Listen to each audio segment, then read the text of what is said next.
안녕하세요. 오늘도 변함없는 하나님의 은혜와 사랑이 여러분 모두에게 충만하시기를 간절히 축원드립니다. 오늘은 고린도전서 7장 25절로 40절의 말씀으로 함께 은혜를 나누려고 합니다. 초대교회는 이 세상 관점으로는 누구도 감히 생각할 수 없는 엄청난 사랑과 섬김의 공동체를 이루었습니다. 자신들이 가진 것을 팔아서 가난한 교우들에게 나누는 이기적인 이 세상 사람은 결코 이룰 수 없는 공동체를 이루었습니다. 너무도 파격적인 일이었기 때문에 어떤 신학자들은 예수 그리스도의 재림이 곧 있을 것이라고 생각했기 때문에 그렇게 파격적인 사랑의 공동체를 이루었다고 말합니다. 오늘 본문을 보면 정말 사도 바울도 예수님의 재림이 곧 있을 거라고 생각했나 하는 인상을 줍니다. 오늘 본문에서 예수님의 재림을 연상하게 하는 문구가 있기 때문입니다. 고린도전서 7장 26절과 29절의 말씀입니다. 고린도전서 7장 26절에서는 바울은 이렇게 이야기합니다. 내 생각에는 이것이 좋으니 곧 임박한 환난으로 말미암아 사람이 그냥 지내는 것이 좋으니라 라고 말씀하였습니다. 고린도전서 7장 29절에서는 이렇게 말씀합니다. 형제들아 내가 이 말을 하노니 그때가 단축하여진 고로 이후부터 안에 있는 자들은 없는 자같이 하며 라고 말씀하고 있습니다. 26절에 곧 임박한 환난은 예수님의 재림을 의미하는 것 같습니다. 하지만 예수님의 재림보다는 현재 겪고 있는 어려움과 미래에 있을 다가오는 고난을 의미합니다. 또 29절에 그때가 단축하여진 고로라는 말씀 역시 예수님의 재림이 가까워졌다는 말씀보다는 우리 각 사람에게 주어진 시간의 길이가 길지 않음을 의미합니다. 영어 성경에서는 What I mean, brothers, is that the time is short 이라고 기록을 하고 있어서 우리가 조금 더 이해하기 쉽게 표현하고 있습니다. 사실 사도들과 바울 사도에게 그리고 초대 교인들에게 예수님이 언제 오실 것인가 하는 것은 중요하지 않았습니다. 예수님께서 그 시간은 하나님께서 정하실 것이고 우리에게 중요한 것은 깨어있는 믿음으로 사는 것이라고 말씀하셨기 때문입니다. 마가복음 13장 32절과 33절에서 예수님은 이렇게 말씀하셨습니다. 그러나 그 날과 그 때는 아무도 모르나니 하늘에 있는 천사들도 아들도 모르고 아버지만 아시느니라. 주의하라, 깨어있으라. 그 때가 언제인지 알지 못함이라 라고 말씀하셨습니다. 예수님께서 이렇게 말씀하신 이유는 예수님의 재림은 반드시 이루어질 일이기 때문입니다. 그래서 사도들과 초대 교인들은 믿음으로 깨어서 성실하게 내가 너희를 사랑한 것 같이 너희도 서로 사랑하라 하신 예수님의 말씀대로 살았던 것입니다. 그렇게 함으로 초대 교인들은 자신들이 예수 그리스도의 참 제자임을 증명하였습니다. 오늘날 모든 그리스도인들도 우리가 진정으로 예수 그리스도의 제자라면 초대 교인들처럼 살아야 합니다. 오늘 본문 7장 25절에서 40절의 말씀을 통해서 사도 바울은 모든 그리스도인들에게 예수님의 제자로서 스스로를 점검해야 하는 것이 무엇인가를 보여주고 있습니다.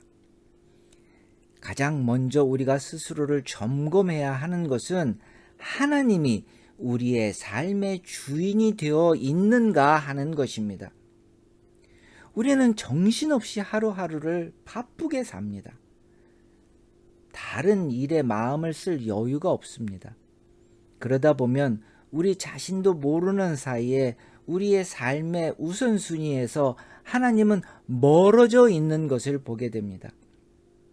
그 한 가지 예로 바울 사도는 결혼을 하고 하나님보다 우선시하는 것을 경계하는 말씀을 보여주시고 있습니다. 고린도전서 7장 32절에서 35절의 말씀입니다. 너희가 염려 없기를 원하노라. 장가가지 않는 자는 주의 일을 염려하여 어찌하여야 주를 기쁘게 하실까 하되 장가간 자는 세상 일을 염려하여 어찌하여야 아내를 기쁘게 할까 하여 마음이 갈라지며 시집가지 않은 자와 처녀는 주의 일을 염려하여 몸과 영을 다 거룩하게 하려 하되 시집간 자는 세상 일을 염려하여 어찌하여야 남편을 기쁘게 할까 하느니라. 내가 이것을 말함은 너희의 유익을 위함이요 너희에게 올무를 놓으려 함이 아니니 오직 너희로 하여금 이치에 합당하게 하여 흐트러짐이 없이 주를 섬기게 하려 함이라 라고 말씀하고 있습니다. 결혼을 하고 가정을 이루는 것은 하나님의 축복을 더욱 경험하고 하나님의 사랑을 배우고 성장하는 귀한 통로로 하나님이 세우셨습니다. 그러나 우리 마음의 중심이 하나님께로부터 멀어지고 남편과 아내 그리고 자녀들이 하나님보다 우선시되는 것을 바울 사도는 경계하고 있는 것입니다. 가정의 행복은 가족 모두가 하나님의 사랑으로 채워지고 변화하고 성장하는 가운데에서 풍성해지는 것입니다. 하나님이 행복의 참 근원입니다.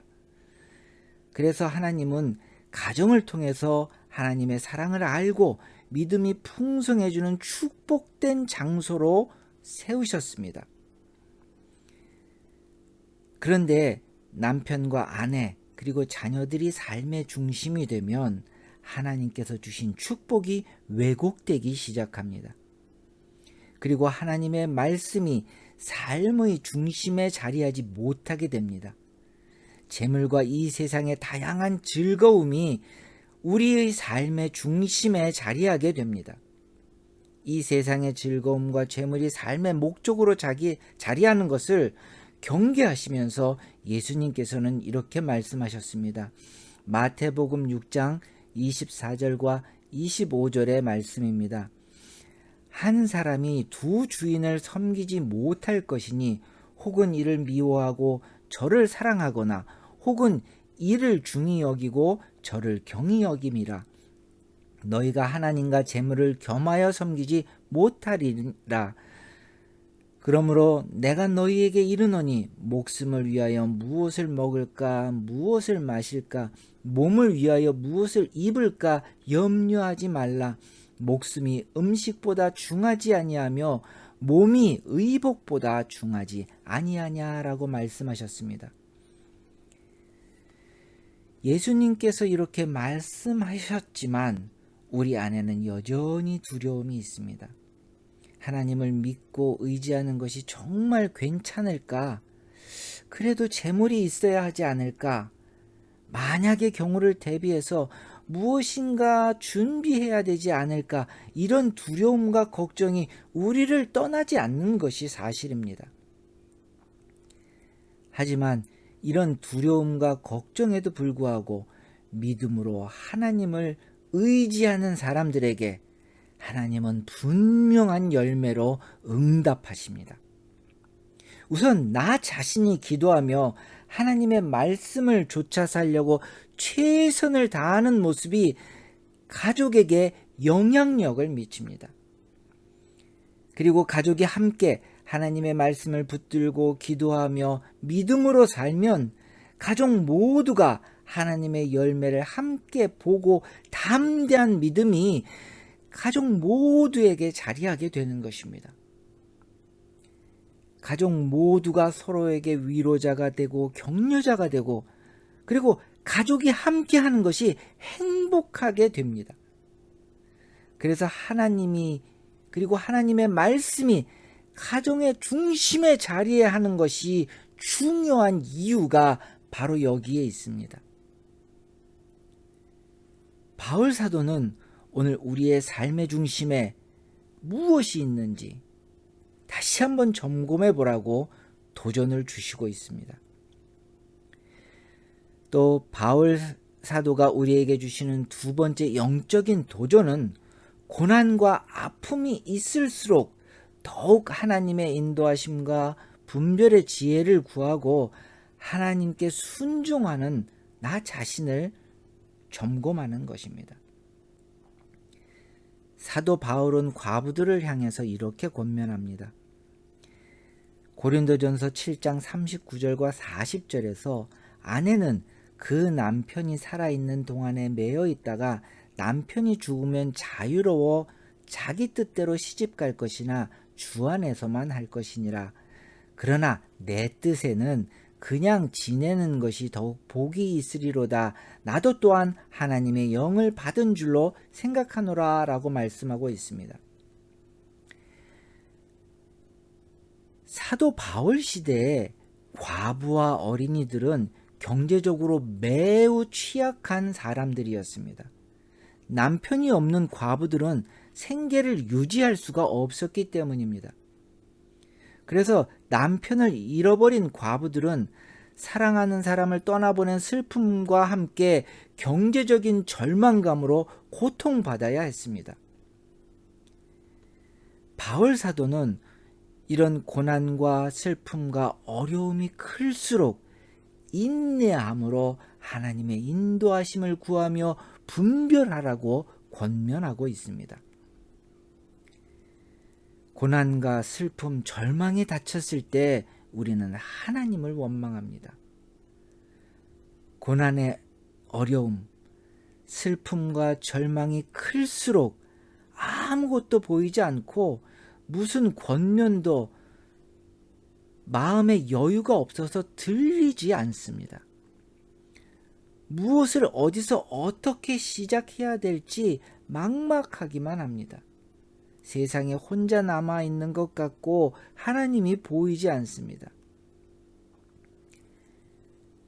우리는 이렇게 절망하면서 하나님을 마음으로부터 떠나지만 하나님은 우리를 포기하지 않으십니다.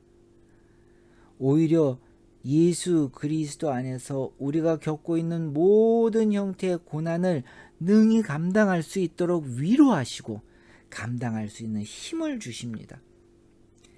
바울 사도는 고린도 후서 1장 5절에서 7절 말씀에 이렇게 고백합니다. 그리스도의 고난이 우리에게 넘친 것 같이 우리가 받는 위로도 그리스도로 말미암아 넘치는도다. 우리가 환난 당하는 것도 너희가 위로와 구원을 받게 하려는 것이요 우리가 위로를 받는 것도 너희가 위로를 받게 하려는 것이니 이 위로가 너희 속에 역사하여 우리가 받는 것 같은 고난을 너희도 견디게 하느니라. 너희를 위한 우리의 소망이 견고함은 너희가 고난에 참여하는 자가 된 것 같이 서로 위로에도 그러할 줄을 압니다 라고 말씀하시고 있습니다. 사랑하는 형제자매 여러분, 고난과 절망이 가득한 시간에 하나님은 우리를 향해서 손을 내밀고 계십니다. 하나님이 내미신 손길을 붙드시는 모두가 되시기를 간절히 권면드립니다. 하나님은 약속하신 말씀으로 우리의 마음이 위로받고 믿음의 뿌리가 내려지게 하십니다. 그리고 각 사람의 필요에 따라 위로자의 손길을 보내시고 돕는 자의 손길을 보내시고 물질을 나누는 자의 손길을 만나게 하십니다. 너희가 내 안에 거하고 내 말이 너희 안에 거하면 무엇이든지 원하는 대로 구하라. 그리하면 이루리라. 약속하신 하나님의 말씀은 우리에게 분명코 변함없이 이루어지는 믿음의 초석입니다. 우리가 초대 교인들처럼 내가 너희를 사랑한 것 같이 너희도 서로 사랑하라 하신 말씀을 실천하면서 고난과 아픔 가운데에서도 변함없이 하나님 앞에 기도하고 간구하는 삶을 살 때 하나님은 분명한 열매로 우리에게 응답하십니다. 이렇게 예수 그리스도의 참된 제자로 오늘의 삶을 감당하시는 우리 모두가 되시기를 간절히 축원드립니다. 하나님은 결코 우리를 떠나지 아니하시고 오늘도 우리와 동행하시는 분이십니다. 함께 기도하시겠습니다. 하나님, 이 시대는 우리가 깨어있지 못하게 우리의 눈을 현혹하고 마음이 요동치게 합니다. 우리의 마음의 중심에 하나님을 떠나지 않게 하여 주시옵소서. 매일매일 우리가 감당해야 하는 고난의 십자가가 무겁지 않게 하시고 우리 마음판에 하나님께서 새기신 계명을 쫓아 최선을 다하는 우리가 되게 하여 주시옵소서. 마음이 아프고 힘든 시간일수록 하나님의 인도하심과 하나님의 동행하심을 구하며 분별하는 우리가 될 수 있도록 인도하여 주시옵소서. 고난의 수렁에서 벗어나 하나님의 은혜를 나누는 위로자가 되게 하여 주시옵소서. 예수 그리스도의 이름으로 기도했습니다. 아멘.